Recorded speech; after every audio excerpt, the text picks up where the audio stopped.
hurt or bad. So the hurt comes in all forms. It doesn't come just from a physical contact. Mm-hmm. But see, I can admit that because that was a result of a false thinking and belief that I had about relationships. Mm-hmm. I believe that those elements were components of my relationship. And that's what I was saying, why people still haven't changed. Now, I'm going to tell you this, but that's about 15. Yeah, that's about right. Mm-hmm. So you still haven't changed because you're in a relationship where you still arguing, cursing each other out, Mm-hmm. abusing each other in other forms outside of you said, well, we don't have physical contact, but you still abuse each other. Mm-hmm. You leave home, you don't answer your phone, or they can't find you, all kind of games that people play because they haven't built up enough tools in their relationship cabinet Mm-hmm. to be able to know how to communicate and know how to work through a relationship issue, know how to be humble, know how to get out of a bad relationship instead of staying in one where you got to fight. Gotcha. Because remember I said you do stuff and you instinctively know you shouldn't be there? Because I was in relationships and I knew I shouldn't have been there, but I was still in there miserable. And not following your instinct. Not following my instinct. And living your life wondering, not knowing your purpose. Well, Marissa, you know, yeah, female, yep, it was me. Raise my hand. Did you hear what I said? What? You live most of your life wondering, not knowing your purpose. Exactly. Mm-hmm. Exactly. I had no clue. Mm-hmm. It was like I had 2 binders on my eyes, but I was walking around saying I could see. So you were the walking dead. I was. Shirley Brown said, sleeping with one eye open. I was walking dead. I Gotcha. was. All right. I was like the OJs. I lived for the weekend. Living for the weekend. That's when I party hard. And my paycheck. Cause I'm so cool. No. C-O-O-N. One paycheck from poverty. Just got paid. There's a lot of people like that. Mm-hmm. Like right now. Income tax rich. Yeah. Got it. I had plenty of money. I just didn't know what to do with it. Because you didn't know your purpose. Exactly. Instinct. Gotcha. Exactly. All right, next question. Come on. Okay. Here we go. If you know what you know now, Mm-hmm. what career would you have chosen? What career? That's a boring question. You got another one. Okay. If you know what you know now, would you have tried to play professional baseball? Absolutely. I would have, I would have worked harder. If I, work ethics. Oh my goodness, this came with my son-in-law. Sowing and reaping, sowing and reaping, sowing and harvest, sowing and harvest. People get that twisted. When you sow and harvest, that means you gotta work, you gotta work, you gotta work, you gotta work. Just because you sow and you see a little bit of harvest don't mean you can stop working. You can't stop. You gotta keep working and working and working and working. Okay. Sowing is hard, harvesting is hard. Because when you sow stuff, you gotta nurture when it's in the ground. So you have to work, work, work, work. And even when it starts harvesting, you gotta continue to work because you gotta continue to keep that harvest. You can't stop working. Oprah Winfrey hadn't stopped. Pokemon Donald Trump hadn't stopped. So you gotta work. So farmers have to plant every year. Every year. Okay.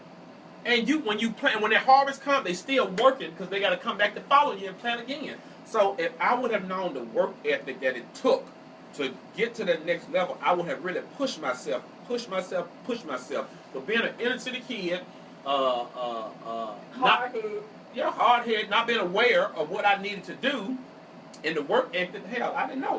And so now I would encourage people, you point blank, hustling is hard. Whatever you want to do in life, you're trying to figure out what you want to do, your gift, your goal, your purpose, you got to work at it.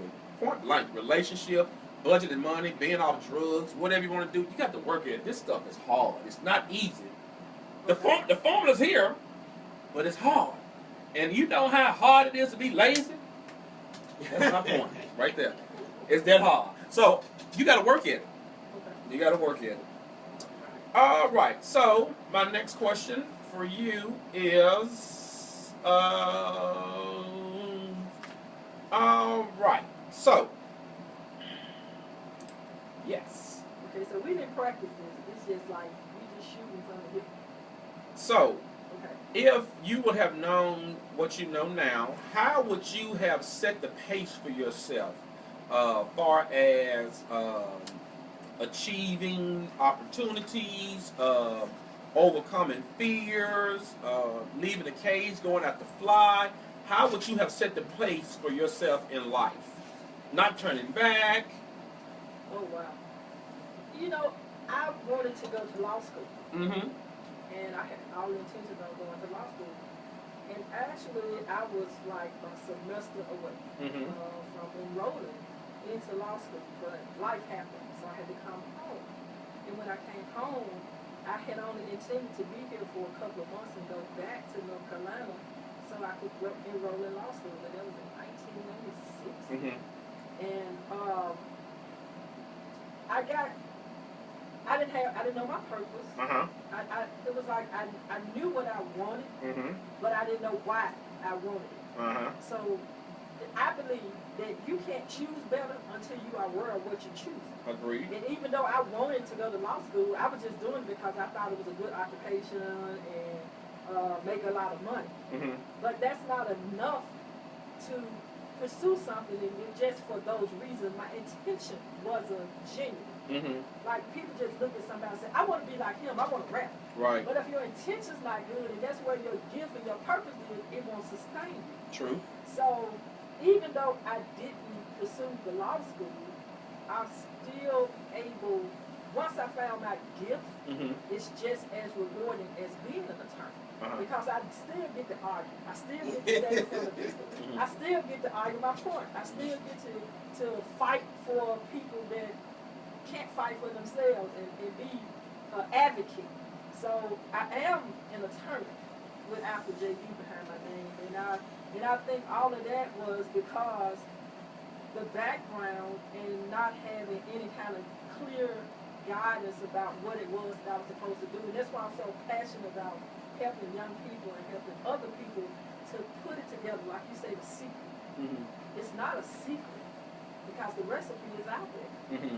And if you just will connect with somebody that's doing it instead of hating on them, then you could get the same thing.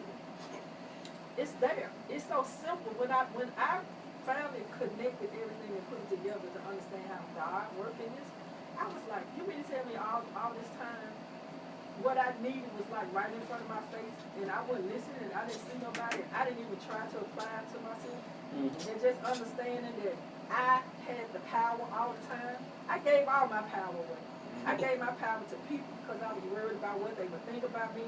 I gave my power to the gay community because I was so caught up in that life, that superficial life that they had me believing was real. Mm-hmm. And I spent 20 years in the club, Mm-hmm. hanging out, doing nothing, 20 years, Mm-hmm. 20 years, Mm-hmm. nothing. Mm-hmm. Every weekend, at the same spot, Mhm. over and over and over and over. Nothing. Mm-hmm. It produced nothing.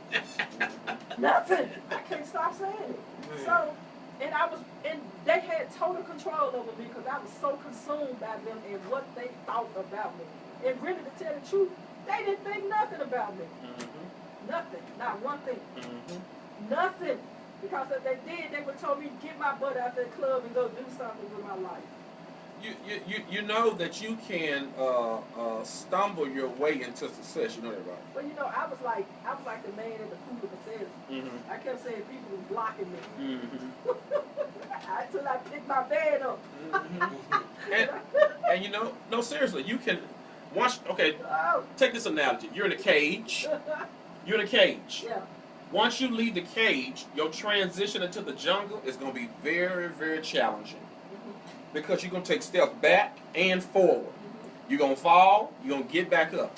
For instance, like a toddler, when they begin to walk, they stumble, they bumble, they trip, they fall before they learn how to walk. Okay. But you got to learn how to keep your balance in order to walk. So when we go through this this process of life, we got to be balanced. And many of us don't know how to stay balanced. Because, like you said, we end up in the club, we lose control, we crash, we think this is the right way, but it's not the right way. So we have to learn how to admit to these challenges, learn how to keep our balance, and continue to move forward. Because you're going to fall, but we got to keep balance. So, this is the last question. All right. Okay. If you could offer up to something to young David, Mm-hmm. if you could talk to 25-year-old David, what would you tell him? Hell, I'm still 25. What you talking about? But go ahead. Repeat the question. You sure is 25. Well, yeah, you can be 25. Let's bag up to you. All right. If you could tell 20-year-old David anything, one thing, you got 2 minutes, what would you tell him? I would say get the courage to leave the familiar and step into the destiny to which my instinct has been drawing me to be and to go. The familiar will get you in trouble. I can remember if I would have stayed at lane and stopped running back and forth down the highway trying to party and chase somebody to I was in love when I was yeah, I would have been, that 25-year-old would have been better off. I'd have been out of college a long time ago before I hit 25. But if I could turn back, follow, get out the familiar. The familiar and the normal is so comfortable. It feels so good.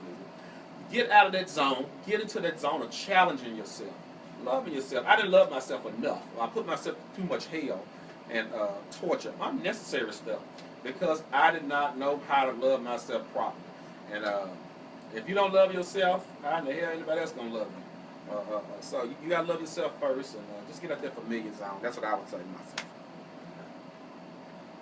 All right. So last question for you: how do you unleash that power in you to really drive you? You got like 1 minute, I think. I'm obsessive. I'm a compulsive. I'm an obsessive person, and I study. At least out of what I do with my 24. Outside of the 7 and 8 I sleep, I invest at least 7 hours studying my gift and working on my gift and my craft. I'm an avid motivational seeker. I love thought leaders. I love listening to videos and watching videos, listening to audio, reading books. I'm always trying to find ways to better myself in my profession. So let me put that out there. I am professionally, I'm a counselor. So with my background and my education, I like to build on that outside of traditional thinking.